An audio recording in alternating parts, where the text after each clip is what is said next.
오늘의 말씀은 골로새서 1장 1절에서 8절까지의 말씀입니다. 하나님의 뜻으로 말미암아 그리스도 예수의 사도된 바울과 형제 디모데는 골로새에 있는 성도들 곧 그리스도 안에서 신실한 형제들에게 편지하노니 우리 아버지 하나님으로부터 은혜와 평강이 너희에게 있을지어다. 우리가 너희를 위하여 기도할 때마다 하나님 곧 우리 주 예수 그리스도의 아버지께 감사하노라. 이는 그리스도 예수 안에 너희의 믿음과 모든 성도에 대한 사랑을 들었으며 너희를 위하여 하늘에 쌓아둔 소망으로 말미암음이니 곧 너희가 전에 복음 진리의 말씀을 들은 것이라. 이 복음이 이미 너희에게 이르매 너희가 듣고 참으로 하나님의 은혜를 깨달은 날부터 너희 중에서와 같이 또한 온 천하에서도 열매를 맺어 자라는도다. 이와 같이 우리와 함께 종된 사랑하는 에바브라에게 너희가 배웠나니 그는 너희를 위한 그리스도의 신실한 일꾼이요 성령 안에서 너희 사랑을 우리에게 알린 자니라. 아멘. 오늘부터 골로새서를 함께 묵상하게 되었습니다. 본문을 살펴보기에 앞서 먼저 골로새서의 전체적인 개관에 대해 알아보도록 하겠습니다. 골로새서는 AD 60년에서 62년경 사도 바울이 감옥에 있는 동안 대부분의 학자들은 이곳이 로마 감옥이었다고 봅니다. 감옥에 있는 동안 골로새 교회에 보낸 편지입니다. 골로새는 소아시아의 도시로 바울이 에베소에서 전도하는 3년 동안 에바브라가 회심하여 복음을 전했던 곳입니다. 바울이 서신을 쓸 당시 골로새 교회에는 이단적 교훈이 확산되어 있었는데 이에 대해 바울은 그리스도 중심의 교리를 강조하고 교회 내의 이단을 배격하고자 이 서신을 기록했습니다. 바울은 이 서신서에서 그리스도를 하나님의 형상, 창조주, 만물보다 먼저 계셔서 만물을 보존하시는 자, 교회의 머리, 부활의 첫 열매, 신성이 육체에 충만하신 분, 화목하게 하는 분으로 높이고 있습니다. 또한 그리스도는 완전히 충만하신 분이며 그분 안에서 우리들도 충만해진다고 기록하고 있습니다.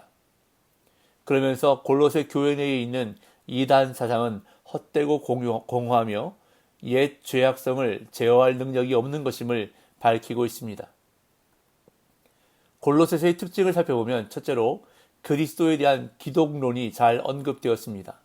이는 당시 예수님의 신성과 인성의 양성을 부정하는 이단 사상에 대한 반론으로 예수 그리스도의 신성과 인성을 조화롭게 말하고 있습니다. 둘째로 교회와 가정윤리 등 에베소서와 비슷한 내용이 들어있는데 교회에 대해 언급할 때 에베소서가 만물의 마지막에 관심을 두었다면 골로새서는 창조를 강조하고 있습니다.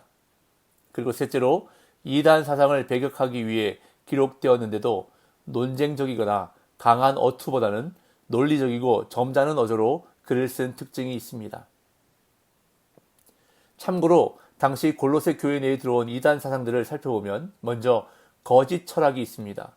물질은 악한 것이라 주장하며 예수님의 성육신을 부인했고 또한 특별한 지식이 있어야 구원받을 수 있다고 주장하며 예수님의 구속으로 인한 구원을 부인했습니다.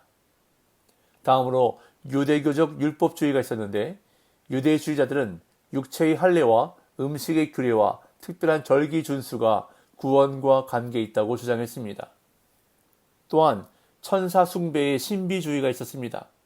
사람이 직접 하나님께 경배드리는 것은 교만한 태도이며 둘 사이의 중보자인 천사를 숭배하는 것이 겸손한 것이라고 주장했습니다. 마지막으로 금욕주의가 있었는데 맛보지 말라, 만지지 말라 등 금욕적인 계명으로 신앙을 통제하는 이단이 있었습니다. 자, 전체적인 개관은 이 정도로 하고요. 이제 본문으로 들어가도록 하겠습니다. 오늘 본문은 골로새서의 서론으로 크게 두 단락으로 구성되어 있습니다. 첫째 단락은 1절에서 2절까지로 바울의 인사말입니다. 바울은 당시의 서신 양식에 따라 서두에서 발신자와 수신자 그리고 인사말을 쓰고 있습니다. 자신이 하나님의 뜻으로 말미암아 사도가 되었다는 것을 밝히면서 골로새 교회 성도들에게 하나님으로부터 주어지는 은혜와 평강을 기원하고 있습니다. 그런 다음 둘째 단락은 3절에서 8절까지로 골로새 교회 성도들로 인한 바울의 감사 기도가 기록되고 있습니다. 인사말 다음에 감사 기도를 드리는 것은 바울 서신들의 공통된 특징 가운데 하나인데요. 바울은 골로새 교회 성도들로 인한 감사를 하나님께 드리는데 그 이유는 그들이 그리스도 예수 안에 있는 믿음과 모든 성도에 대한 사랑과 하늘에 쌓아둔 소망을 가지고 있었기 때문에 하나님께 감사하며 기도하고 있습니다. 그럼 본문을 좀 더 구체적으로 살펴보도록 하겠습니다. 1절, 2절입니다. 하나님의 뜻으로 말미암아 그리스도 예수의 사도된 바울과 형제 디모데는 골로새에 있는 성도들 곧 그리스도 안에서 신실한 형제들에게 편지하노니 우리 아버지 하나님으로부터 은혜와 평강이 너희에게 있을지어다. 그리스 로마 시대의 통상적인 서신 양식에 따라 바울은 자신이 이 서신의 발신자임을 분명히 밝히는데 골로새서의 마지막 구절인 4장 18절에 나 바울은 친필로 문안하노니 라고 따로 기록한 것을 볼 때 아마도 필사자를 통해 골로새서를 기록했을 것으로 여겨집니다. 그런 다음 바울은 먼저 자신이 하나님의 뜻을 따라 즉 하나님의 부르심과 은혜로 사도가 되었음을 강조하는데 이렇게 사도적 권위를 강조하는 이유는 아마도 골로새 교회를 바울이 직접 개척해 세우지 않았다는 점과 또한 골로새 교인들을 미혹하는 바울의 대적들과 그의 사도성을 의심하는 자들 때문일 것으로 여겨집니다. 그러면서 바울은 이 서신의 공동 발신자로 형제 디모데를 언급합니다. 디모데가 바울을 대리하여 사역에 관여했던 고린도 교회나 데살로니가 교회 그리고 빌립보 교회와는 다르게 골로새 교회에서는 디모데가 사역에 관여하지 않았음에도 디모데를 공동 발신자로 언급하는 것은 아마도 디모데가 필사자의 형태로 골로새서 작성에 참여했기 때문인 것으로 보입니다. 이어서 바울은 편지의 수신자인 골로새 교인들을 성도들이라고 부릅니다. 여기서 성도들로 번역된 헬라어 하기오이스는 구약의 이스라엘을 나타내는 호칭으로 출애굽을 통해 세상과 분리되어 하나님께 속한 제사장적 정체성을 내포하는 단어입니다. 바울이 이 호칭을 골로새 교인들에게 적용한 이유는 하나님이 이들을 메시아 예수님을 통해 어둠의 세력에서 건져 하나님의 임재와 통치 안으로 인도하심으로 출애굽적 구원을 이루셨기 때문입니다. 곧 그리스도 안에서 신실한 형제들이라고 부연 설명한 것 또한 비슷한 맥락입니다. 출애굽한 하나님의 백성은 또한 하나님의 가족인데 이제 메시아 예수님이 오심으로 가족 구성 원리가 예수님을 믿는 믿음을 중심으로 조정되었고 이방인들도 포함되어 그 범위가 넓어졌기 때문에 이방인인 골로새 교인들도 하나님의 한 가족에 속한 형제들로 여겨지는 것입니다. 그런 다음 바울 서신에 자주 등장하는 인사 아버지 하나님으로부터 은혜와 평강이 너에게 있을지어다 라고 바울은 축복하며 인사합니다. 이어 3절부터는 바울의 감사기도가 기록되고 있는데 바울은 골로새 교회 성도들로 인해 지속적인 감사를 하나님께 드린다고 고백합니다. 3절에서 6절 우리가 너희를 위하여 기도할 때마다 하나님 곧 우리 주 예수 그리스도의 아버지께 감사하노라. 이는 그리스도 예수 안에 너희의 믿음과 모든 성도에 대한 사랑을 들었으며 너희를 위하여 하늘에 쌓아둔 소망으로 말미암음이니 곧 너희가 전에 복음 진리의 말씀을 들은 것이라.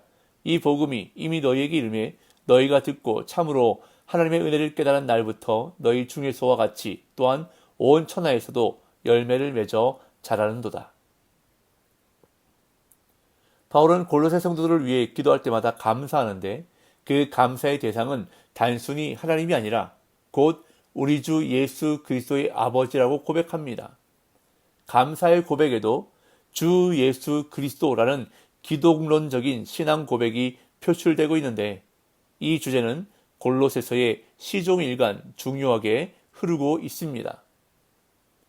이어 바울이 감사드리는 이유가 언급되는데 이는 그리스도 예수 안에 너희의 믿음과 모든 성도에 대한 사랑을 들었으며 라고 말합니다. 여기서 그리스도 예수 안에 너희의 믿음이란 표현은 그리스도 예수로 말미암아 성도들에게 생긴 믿음이라는 뜻으로 이해됩니다. 바울은 예수로 말미암아 생긴 골로새 교회의 믿음과 성도를 향한 사랑을 듣고서 골로새 교회를 생각할 때마다 하나님께 감사하는 기도를 한 것입니다. 골로새 교회가 그렇게 믿음과 사랑의 열매를 맺을 수 있었던 것은 그들이 하늘의 소망을 두었기 때문이라고 바울은 말합니다. 골로새 성도들은 이 세상에 소망을 두지 않았습니다. 그들은 복음을 듣고 깨달은 날부터 하나님 나라에 소망을 두었던 것입니다. 바울은 복음이 제대로 전파되는 곳에는 마땅한 열매가 맺힌다고 말하면서 골로새 지역에도 그런 열매가 나타난다고 말합니다. 그리고 골로새 성도들이 복음을 듣고 깨달았던 것은 에바브로에게 배웠기 때문이라고 말합니다. 7절, 8절. 이와 같이 우리와 함께 종된 사랑하는 에바브라에게 너희가 배웠나니 그는 너희를 위한 그리스도의 신실한 일꾼이요 성령 안에서 너희 사랑을 우리에게 알린 자니라. 에바브로는 골로새 출신이며 골로새 사람들에게 복음을 처음 전한 사역자입니다. 아마도 바울이 에베소의 두란노 소원에서 사역할 때 바울에게서 복음을 듣고 배워 골로새에 전했을 것으로 추측됩니다. 바울은 에바브로를 그리스도의 신실한 일꾼이라고 말하면서 그의 보고를 통해 골로새 교회 성도들의 상황을 전해 들었다고 말합니다. 골로새 교회 성도들이 믿음과 사랑의 열매를 맺을 수 있었던 것은 그들이 복음을 듣고 깨달아 하늘의 소망을 두었기 때문입니다. 이것이 바로 복음 받은 자들의 참된 모습입니다. 하늘의 복음을 들었다면 하늘의 소망을 두는 것이 당연한데 자꾸 이 세상의 소망을 두다 보니 하나님이 원하시는 열매가 맺혀지지 않는다는 것입니다. 썩어질 세상이 아닌 영원한 하늘나라의 소망을 두고 오늘도 하나님이 원하시는 열매 맺는 삶 살아가시는 저와 여러분들 되시기를 예수님의 이름으로 축복합니다.